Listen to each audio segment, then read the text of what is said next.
ایک شخص پہاڑ جتنی نیکیاں لے کر وہ بھی خوش ہو رہا ہوگا کہ بہت کچھ ہے میرے پاس، لیکن جب حساب کتاب شروع ہو تو پتہ چلے گا اتنا لوگوں پہ ظلم ڈھایا ہوا ہے کہ وہ تو سارا انہی کے پاس چلا گیا، اب وہ تول کے اوپر کیا آئے گا؟ کیونکہ دنیا میں کیا، جس کی لاٹھی اس کی بھینس، جو ذرا طاقتور ہے، جس کے پاس زیادہ زور ہے، وہ دوسرے کو دبانے کی کوشش کرتا ہے، دوسرے کا حق مارنے کی کوشش کرتا ہے۔ قیامت کے دن حساب بڑا باریک ہے۔ حقوق لینے اور دینے کے بعد تمام انسانوں کے نامہ اعمال اپنی آخری شکل میں وزن ہونے کے لیے تیار ہو جائیں گے اور اتمام حجت کے لیے میزان قائم کیا جائے گا۔ میزان میں جن لوگوں کی نیکیوں کا پلڑا بھاری ہوگا وہی کامیاب قرار پائیں گے اور جنت میں جائیں گے، جن کی برائیوں کے پلڑے بھاری ہوں گے وہ سب جہنم میں جائیں گے۔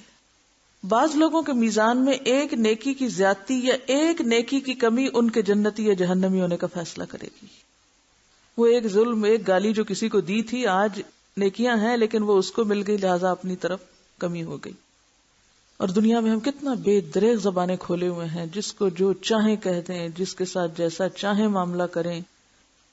اور کہا جاتا ہے کہ ہر شخص کے اعمال تلنے پر ایک فرشتہ اعلان کرے گا، فلاں بن فلاں کامیاب ہوا یا فلاں بن فلاں ناکام ہوا۔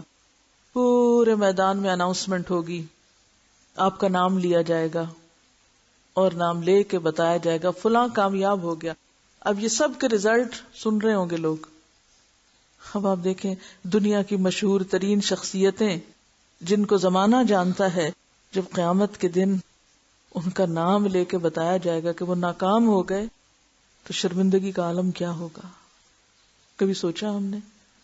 دنیا میں چند لوگوں میں اگر کوئی ہمارا نام پکار کے ہمیں بتا دینا کہ تمہارا فلاں نقصان ہو گیا تو ہم کہتے ہیں کیوں میری بےزتی کرائی، سب کے سامنے کیوں بتایا گیا؟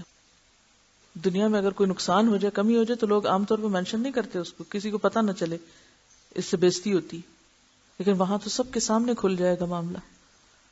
لوگوں کے نامہ اعمال کا وزن ان کے ایمان اور عقیدے کے مطابق ہوگا، وہ نیتیں اور وہ سب بھی بیچ میں شامل ہوں گی۔ کفار، مشرکین، مرتدین اور منافقین کے ڈھیروں نیک اعمال کا وزن ذرہ برابر بھی نہیں نکلے گا۔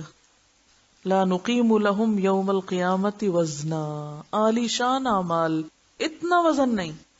کیوں؟ اللہ کے لیے نہیں کیے تھے وہ کام، تو دنیا میں تعریف کے لیے یا ویسے ہی شوق میں کیے۔